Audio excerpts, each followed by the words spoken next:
ഇന്നൊരു വ്ളോഗാണ് ഗൈസ് ചെയ്യാൻ പോകുന്നത്. എൻ്റെ ചാനൽ സബ്സ്ക്രൈബ് ചെയ്യാത്തവർ സബ്സ്ക്രൈബ് ചെയ്തോളൂ.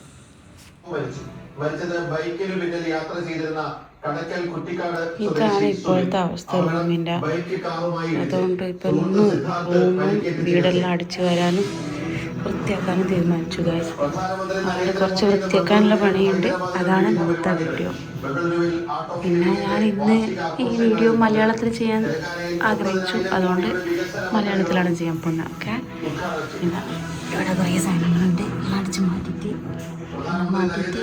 അടിച്ചു വേണം. അങ്ങനെ നിങ്ങൾക്ക് മനസ്സിലാവും, ഇതൊക്കെ കണ്ടാൽ തന്നെ മനസ്സിലാവും എന്നൊരവസ്ഥയാണെന്ന്. സോ ഇതാണ് നമ്മൾ മാറ്റി വെക്കാൻ പോകുന്നത് ഗൈസ്. ഓക്കെ, ആദ്യം പോയിട്ട് ഫുഡ് കഴിക്കുക, എന്നിട്ട് അതിന് പണി തുടങ്ങുക. പിന്നെ എൻ്റെ മോൻ്റെ ഇന്ന് കുറച്ച് അവന് പനി വന്നതുകൊണ്ട് അവനെ കൊണ്ട് ഹോസ്പിറ്റലിൽ വരെ പോകുന്നുണ്ട്. പിന്നെ ഞങ്ങളാണ് ഇന്ന് ഫുഡ് ഉണ്ടാക്കുന്നത്. മദേഴ്സ് ഡേ ആയിക്കൊണ്ട് എൻ്റെ അമ്മ അമ്മയ്ക്ക് വേണ്ടിയിട്ട് ഒരു സ്പെഷ്യലായിട്ട് എന്തെങ്കിലും ഫുഡ് ഉണ്ടാക്കിക്കോട്ടെ എന്ന് വിചാരിച്ചിട്ട് ഞാൻ ചില്ലി ചിക്കൻ ഉണ്ടാക്കാൻ പോകുന്നത്. ചില്ലി ചിക്കനും ക്ലീനായിട്ടുള്ള എന്തോ റെസിപ്പി ഞാൻ കണ്ടില്ല, അപ്പോൾ അതും കൂടെ ഞാൻ ചെയ്യാൻ പോകും. സോ ഇന്നത്തെ വ്ളോഗിൽ നമ്മൾ ഇതാണ് കാണാൻ പോകുന്നത്. സോ അങ്ങനെ പോയിട്ട് നമ്മൾ ഫുഡ് കഴിക്കാൻ പോകുന്നേ. കർണാടകത്തിലെ മുതിർന്ന കോൺഗ്രസ് നേതാവും മന്ത്രിയുമായ ഡി സുധാകർ അന്തരിച്ചു. അന്ത്യം സ്വകാര്യ ആശുപത്രിയിൽ ഇന്ന് പുലർച്ചെ ഹിരിയൂർ മണ്ഡലത്തിൽ തെന്മലയിൽ ആശങ്കയായി വീണ്ടും കരടിയുടെ സാന്നിധ്യം. തെന്മല MSLന് സമീപം വനത്തിലെ പാറക്കൂട്ടത്തിൽ കരടിയെയും കുഞ്ഞുങ്ങളെയും കണ്ടു. ഈ മാസം ആദ്യവും പ്രദേശത്ത് കരടിയെത്തി. ഞാൻ നേരത്തെ പറഞ്ഞ പോലെ എൻ്റെ മോന് ഇന്ന് പനിയായിക്കൊണ്ട് അവനെ കൊണ്ട് ഹോസ്പിറ്റലിൽ പോയി. ഹോസ്പിറ്റലിൽ വരുന്ന വഴിക്കാണ് ഈ ഞാൻ ഒരു വീഡിയോ എടുക്കുന്നത്. പിന്നെ ഞാൻ നേരത്തെ ഫുഡെല്ലാം ഉണ്ടാക്കി വെച്ചിട്ടാണ് വന്നിട്ട് ഫുഡ് കഴിക്കാൻ പോകണം. എന്നിട്ട് ഞങ്ങൾ ഫുഡ് കഴിക്കാൻ പോകുന്നത് ഞാൻ ഉണ്ടാക്കിയ ഫ്രൈഡ് റൈസും ചില്ലി ചിക്കനും പിന്നെ കച്ചമ്പറും ഉണ്ടാക്കി ഗൈസ്. എങ്ങനെയുണ്ടെന്ന് നിങ്ങൾ പറയണേ. ഇതിൻ്റെ റെസിപ്പി വേണമെങ്കിൽ നിങ്ങൾ പറഞ്ഞുതരാം. നമ്മൾ ഫുഡ് കഴിക്കാൻ പോകും. പിന്നെ ഞാനെല്ലാം വൃത്തിയാക്കാൻ വേണ്ടിയിട്ട് എല്ലാം എടുത്ത് അങ്ങോട്ടും ഇങ്ങോട്ടും മാറ്റി വെച്ചതാണ്. പിന്നെ ഞാൻ ചെയ്യാൻ പോകുന്ന വൃത്തിയാക്കാണ്ട പണി, എൻ്റെ മോൻ്റെ ചെറിയ കുറേ കുപ്പായങ്ങൾ ഇടാൻ പറ്റുന്നില്ല, മീൻ ചെറുതായിപ്പോയി. അവന് കുറേ ഗിഫ്റ്റായിട്ട് കുറേ ഡ്രസ്സ് വന്നതുകൊണ്ട് വയ്ക്കാൻ സ്ഥലമില്ലാണ്ട് നമ്മൾ ഈ ഡ്രോയർ മേടിച്ച്. പിന്നെ ഇപ്പോൾ ഈ ഡ്രോയറും കൂടെ നിറഞ്ഞു പോയി, അത്ര ഡ്രസ്സായി. പിന്നെ ഓന് ഇപ്പോൾ 6 മാസമായി, അപ്പോൾ 6 മാസം നടക്കുന്നുണ്ട്. 3 മാസം വരെ ഇടാൻ പറ്റുന്ന ഡ്രസ്സുകൾ കുറേ നമ്മൾ എടുത്ത് മാറ്റി വെച്ചിട്ടില്ല. അപ്പോൾ ഞാനൊരു ട്രോളിയിലെല്ലാം എടുത്ത് മാറ്റി വെക്കാൻ വേണ്ടി തീരുമാനിച്ച്. ഇത് ആദ്യത്തെ കുട്ടിയുടെ ഡ്രസ്സല്ലേ, ഇപ്പം സെക്കൻഡ് കുട്ടിയാകുമ്പോൾ ഉപയോഗിക്കാമല്ലോ, എന്തിനാണ് നമ്മൾ വെറുതെ കളയുന്നത്. അതുകൊണ്ട് പിന്നെ ഞാൻ ഒരു പ്രാവശ്യം കൂടെ ഇടാതെ ഉള്ള ഡ്രസ്സെല്ലാം കുറേ ഉണ്ട്. അപ്പം എല്ലായിടത്തും ഞാൻ മാറ്റി ആ ഡ്രോയറേയും കൂടെ വൃത്തിയാക്കിയിട്ട് പിന്നെ ഞാൻ എടുത്ത് വെച്ച്. പിന്നെ ഒരു ഡ്രോയർ മാത്രമേ എനിക്ക് ബാക്കിയുണ്ടായിരുന്നു. അപ്പോൾ അതിലെന്തെങ്കിലും ചെയ്യാമല്ലോ വിചാരിച്ചിട്ട് അവൻ്റെ എല്ലാം മരുന്നും കാര്യങ്ങളും എല്ലാം ഞാൻ അവിടെ ഇവിടെ ആയിട്ട് വെക്കുന്നുണ്ട്. അപ്പോൾ ഞാൻ അതും കൂടെ ഇതിലൊന്ന് സെറ്റാക്കി വെക്കാമെന്ന് വിചാരിച്ചു. അങ്ങനെ ഞാൻ സെറ്റാക്കുന്നു. കുറേ മരുന്നുണ്ട് ഗൈസ്, അവന് കുറേ കൊടുക്കാനുള്ള മരുന്നുണ്ട്. അപ്പോൾ ഞാൻ സേഫ്റ്റിക്ക് വാങ്ങിച്ച് വെക്കാറുണ്ട്, അതുകൊണ്ടാണ് അത്ര മരുന്ന്. പിന്നെ എല്ലാം ട്രോളിയിലെല്ലാം ഞാൻ പാക്ക് ചെയ്ത് കൊണ്ടുപോയി വെച്ചിട്ട് ഞാൻ എൻ്റെ ബാഗെല്ലാം അടിച്ച് വാരി ക്ലീനാക്കി എല്ലാം കൊണ്ട് തൊങ്ങാടുന്നേ. പിന്നെ എൻ്റെ ഇതില്ലേ, കണ്ടാൽ മനസ്സിലാവും നിങ്ങൾക്ക് എൻ്റെ ഡ്രസ്സിങ് ടേബിളിൻ്റെ അവസ്ഥ എല്ലാം അതിലാണ് കൊണ്ട് വാരി വെക്കാൻ ഗൈസ്. അപ്പോൾ അതും കൂടെ ഇനി വൃത്തിയാക്കണം. അപ്പോൾ ഞാൻ എല്ലാം എടുത്ത് വൃത്തിയാക്കാൻ പോകണം. പിന്നെ അലമാരയിലും ഒരു ഡ്രോയർ ഉണ്ട്, അതിൽ ഞാൻ കുറേ സാധനങ്ങൾ വെച്ചിട്ടുണ്ട്. പക്ഷെ എനിക്ക് സ്ഥലവും പോരാ ഗൈസ്, അത്ര സാധനങ്ങൾ എൻ്റെ കയ്യിലുള്ള.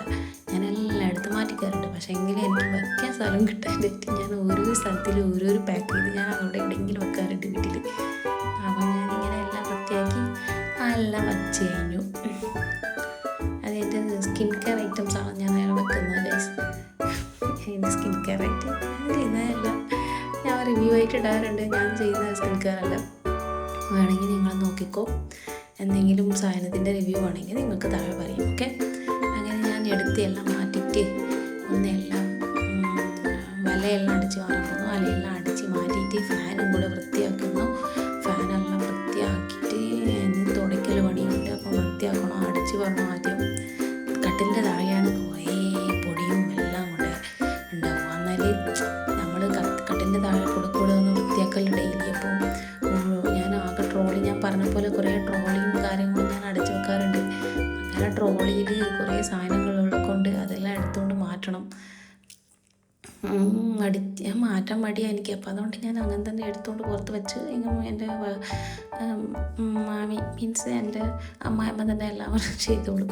പിന്നെ എൻ്റെ ടോയ്ലറ്റ് ഞാൻ വൃത്തിയാക്കാൻ പോകുന്ന കേസ് ഇങ്ങനെയാണ് ഞാൻ ടോയ്ലറ്റ് വൃത്തിയാക്കൽ. ആദ്യം ഹാർപ്പിക്കൊഴിക്കും, അങ്ങനെ നല്ലോണം വൃത്തിയാക്കി കൊടുക്കും. മീൻസ് നല്ല ബ്രഷ് ചെയ്തിട്ട് പിന്നെ വെള്ളം ഒഴിച്ച് കുറച്ച് സമയം അങ്ങനെ വെക്കും. പിന്നെ ഞാൻ വെള്ളം ഒഴിച്ച് കൊടുക്കും. എന്നിട്ട് പിന്നെയും ഞാൻ എന്തെങ്കിലും ലൈസാലോ ഡെറ്റാലോ ഇട്ടിട്ട് ഒഴിച്ചിട്ട് പിന്നെയും ഞാൻ അത് കഴുകാറുണ്ട്. അങ്ങനെ ഞാൻ കഴുകുന്നത് ഇങ്ങനെയാണ്. 2 ദിവസം കൂടുമ്പോഴേക്കും ഞാൻ കഴുകാറുണ്ട്. ദിവസം കഴുകാറില്ല. ദിവസം കഴുകാനെങ്കിൽ ഇപ്പം മോനെ വെച്ചിട്ട് എനിക്ക് കഴുകാൻ വയ്യ. അവനെയും നോക്കി എനിക്ക് ഇതെല്ലാം ചെയ്യാൻ വയ്യ. ഇന്ന് ചേട്ടൻ ലീവായിക്കൊണ്ട് എൻ്റെ ഏട്ടൻ ലീവാണ്. അപ്പോൾ ഏട്ടൻ തന്നെ എൻ്റെ മോനെ നോക്കുന്നുണ്ട്. അപ്പോൾ മോനെ വയ്യാത്തതായിക്കൊണ്ട് മോനെ പിന്നെ അവന് തീരെ വയ്യ. ഞാനെങ്കിൽ ഒരാൾ എടുത്ത് നടക്കണം. അപ്പോൾ സുധിച്ചേട്ടനെ കൊണ്ട് അടുത്ത് നടക്കുന്നുണ്ട്. ഇങ്ങനെ ഞാൻ വൃത്തിയാക്കുന്നതിന് സുധിച്ചേട്ടന് കുറച്ചുകൂടെ നന്ദി പറയാറുണ്ട്. കുറച്ച് സമയം കിട്ടിയതുകൊണ്ട് ഇതെല്ലാം ചെയ്യാൻ പറ്റി. എന്നിട്ട് ഞാൻ എല്ലാം വൃത്തിയാക്കുന്നത്, വാഷ് ബേസിനെല്ലാം വൃത്തിയാക്കുന്നത്. വാഷ് ബേസിൻ്റെ മേലെ ഞാൻ എൻ്റെ ഫേസ് വാഷ് എല്ലാം വെക്കാനുള്ള സാധനങ്ങളെല്ലാം വെച്ചിട്ടുണ്ട്. അതും കൂടെ വൃത്തിയാക്കി ഞാൻ കഴുകി ഫേസ് വാഷ് എല്ലാം സെറ്റാക്കി അങ്ങ് കണ്ണാടി കൂടെ കഴുകാമെന്ന് വിചാരിച്ചു. പക്ഷേ കണ്ണാടി ഞാൻ കഴിയുന്ന വീഡിയോ നിങ്ങൾ കാണിച്ചിട്ടില്ല. ഓക്കെ, ഇപ്പോൾ ലൈസൺ ഒഴിച്ചിട്ട് ഞാൻ പറയുന്ന പോലെ ഞാൻ എടുത്ത് ലൈസൺ അടിച്ചു വിട്ടിട്ട് അങ്ങനെ നല്ലോണം ബ്രഷ് വെച്ചിട്ട് ഏറ്റി കഴിയുന്നുണ്ട്. ഇങ്ങനെ ഞാൻ ടോയ്ലറ്റ് വൃത്തിയാക്കി വെള്ളമെല്ലാം ഒഴിച്ചിട്ട് 3-4 പ്രാവശ്യം ഞാൻ കഴുകും ഗൈസ്. ഇങ്ങനെയാണ് കഴുകുക. ലാസ്റ്റ് ഒരു റൂം സ്പ്രേ അടിച്ചു വിടും, നല്ല സ്മെല്ല് വരാണ്ടിട്ടും. പിന്നെ ഓടുന്നവരെ വെക്കും. ഇങ്ങനെ നമ്മൾ കഴുകുന്ന ഗൈസ് കുറേ പണിയാണ്. അയ്യോ, ഞാൻ വിചാരിച്ചതിനേക്കാൾ മോശം എനിക്ക് ഇന്ന ദിവസം. മീൻസ് ഒരു മിനിറ്റ് പോലും എനിക്ക് റെസ്റ്റ് ഇല്ല ഗൈസ്. ഫുൾ ടൈം ഞാൻ ഈവനിങ് വരെ വീഡിയോ ഷൂട്ട് ചെയ്യുന്നു. ഇതെല്ലാം ചെയ്യണ്ടേ? വീഡിയോ ഷൂട്ട് ചെയ്ത് ഓരോ സ്ഥലത്ത് ക്യാമറ മാറ്റി ചെയ്യാൻ തന്നെ ഭയങ്കര പാടായിരുന്നു എനിക്ക്. അങ്ങനെ ഞാൻ ചെയ്തു. പിന്നെ ഇതെല്ലാം എൻ്റെ ഷാമ്പു, ബോഡി വാഷ് അങ്ങനത്തെ സാധനങ്ങളാണ്, പ്രശ്നമില്ല. അപ്പോൾ അതെല്ലാം കൂടെ വൃത്തിയാക്കി, ആ സാധനങ്ങളെല്ലാം വൃത്തിയാക്കി. പിന്നെ ഈ ഷവറിൻ്റെ പൈപ്പും കൂടെ എല്ലാം കൂടെ വൃത്തിയാക്കി, എല്ലാം കഴുകിയെല്ലാം വൃത്തിയാക്കി. അങ്ങനെ വൃത്തിയാക്കി. ഇനി നമ്മൾ റൂം തുടയ്ക്കാൻ പോകും. റൂമിൻ്റെ ടൈൽസ് എല്ലാം തുടച്ച് നമുക്ക് ക്ലീൻ ആക്കാണ്ട് 3 പ്രാവശ്യം ഞാൻ തുടയ്ക്കും. അതേപോലെ 3 പ്രാവശ്യം ഞാൻ തുടയ്ക്കാൻ തുടങ്ങി. കെട്ടിൻ്റെ താഴെയാണ് ആദ്യം തുടങ്ങിയ. അപ്പോൾ ഇങ്ങനെ കെട്ടിൻ്റെ താഴെ എല്ലാം കഴിച്ച് വാരിയിട്ട് തുടച്ചിട്ട് പിന്നെ ആദ്യം 1 പ്രാവശ്യം തുടച്ചിട്ട് പിന്നെ 2-ാം പ്രാവശ്യം തുടയ്ക്കും. അങ്ങനെ ഞാൻ തുടയ്ക്കുന്നുണ്ട്. നോക്കിക്കോ, ഭയങ്കര നടുപോയി ഗൈസ്. ഫുൾ ടൈം ഞാൻ പണിയെടുത്തുകൊണ്ടിരിക്കുന്നതുകൊണ്ട് എനിക്ക് നല്ല നടുവേനുണ്ട്. എന്നാലും ഒന്ന് ഫിനിഷ് ചെയ്യാൻ തുടങ്ങിയല്ലോ, ഫിനിഷ് ചെയ്തേ പറ്റും. അതിൻ്റെ അടുക്ക് എൻ്റെ മോന് കറിയുന്നുണ്ട്. എൻ്റെ ഹസ്ബൻഡ് വന്നിട്ട് മോനെ നോക്കുന്നുണ്ട്. കുഴപ്പമില്ല, അവനെ എനിക്ക് ഇന്ന് നോക്കാൻ പറ്റിയില്ല. പിന്നെ ഈ 2-ാം പ്രാവശ്യം കഴിഞ്ഞ് 3-ാം പ്രാവശ്യം ഞാൻ തുടയ്ക്കാൻ പോകുന്നു. തുടച്ച് എല്ലാം വൃത്തിയാക്കി. എന്നിട്ട് നമ്മുടെ വേസ്റ്റ് ഒരു ബോക്സ് ഉണ്ട് റൂമിൽ. നമ്മൾ വേസ്റ്റ് ബോക്സിലിടാനുള്ള അതിൻ്റെ ഡയപ്പറിലിടാനുള്ള. അപ്പോൾ അതുപോലെ നിറഞ്ഞിട്ടുണ്ട്. അപ്പോൾ അതുകൊണ്ട് തന്നെ മാറ്റി വെച്ച് പുറത്തോട്ട് വെച്ച്. എന്നിട്ട് എൻ്റെ ഡ്രോയർ നോക്കുമ്പോൾ എൻ്റെ ഡ്രോയറുടെ അവസ്ഥ ഇതായിരുന്നു. എൻ്റെ മേക്കപ്പിൻ്റെ സാധനങ്ങൾ ഞാൻ ഡെയിലി ഉപയോഗിക്കുന്ന സാധനങ്ങളാണ്. അപ്പം ഞാൻ അതും കൂടെ ഒന്ന് വൃത്തിയാക്കാൻ വിചാരിച്ച് അങ്ങ് മാറ്റി വെക്കും. എല്ലാത്തിനും ഓർഗനൈസർ ഉണ്ട് മൊബൈൽസ്. പക്ഷേ ഞാൻ അങ്ങനെ ഓർഗനൈസറിൽ വെക്കാറില്ല. എല്ലാവരും ഇങ്ങനെ തന്നെ ഞാൻ തോന്നുന്നു. അപ്പോൾ അത് കണ്ടപ്പോൾ വൃത്തിയേടായിട്ട് തോന്നി. അപ്പോൾ എല്ലാം ഞാൻ അതേപോലെ ഓർഗനൈസ് ചെയ്ത പോലെ തന്നെ എല്ലായിടത്തും മാറ്റി വെച്ച് ഓരോ സാധനങ്ങൾ എവിടെ ഇരിക്കേണ്ട അവിടെ മാറ്റി വെച്ചു. അങ്ങനെ എൻ്റെ ഡ്രോയറും കൂടെ ഞാൻ വൃത്തിയാക്കി കഴിഞ്ഞു. ആകെ ഞാൻ ഇന്ന് ചെയ്ത ഒരു റൂമും എൻ്റെ റൂം മാത്രമേ ഞാൻ വൃത്തിയാക്കിയിട്ടുള്ളൂ. ബാക്കി എൻ്റെ ഹാളും ഇനിയും കൂടെ ഉണ്ട് 2 റൂം. പിന്നെ കിച്ചണുണ്ട്, കുളിമുറി തനിയെ വേറെ കുളിമുറിയുടെ. അങ്ങനെ വൃത്തിയാക്കാൻ കുറേ സ്ഥലമുണ്ട്. അപ്പോൾ ഇന്ന് ചെയ്യാനാവില്ല, നാളെ ചെയ്യാം. വേറെ എന്തെങ്കിലും വീഡിയോ നിങ്ങൾക്ക് വേണമെങ്കിൽ എനിക്ക് കമൻറ്റ് ചെയ്യാൻ ഞാൻ അങ്ങനെ ഞാൻ ചെയ്ത് കഴിഞ്ഞു. ചുമ്മാ ഫൈനലായിട്ടാണ് കാണിച്ചത്. അങ്ങനെ ഞാൻ എല്ലാം വൃത്തിയാക്കി കഴിഞ്ഞു ഗൈസ്. ആക്ച്വലി ഞാൻ എൻ്റെ ഒരു റൂം മാത്രമേ ഞാൻ വൃത്തിയാക്കിയുള്ളൂ. എൻ്റെ മോൻ്റെ കുറച്ച്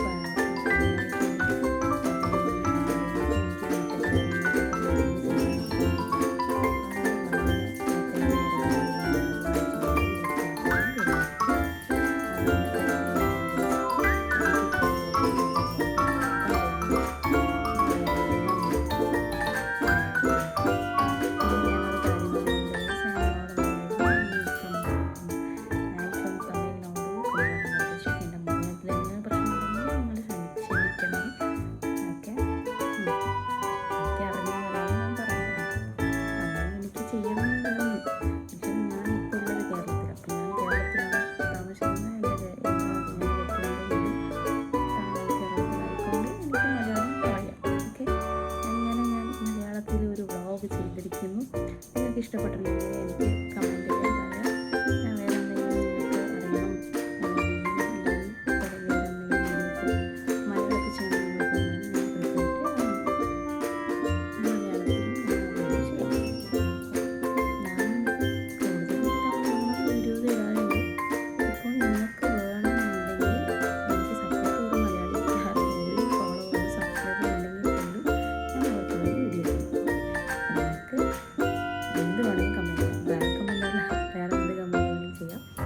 Thank you guys, thank you. Okay, Nani.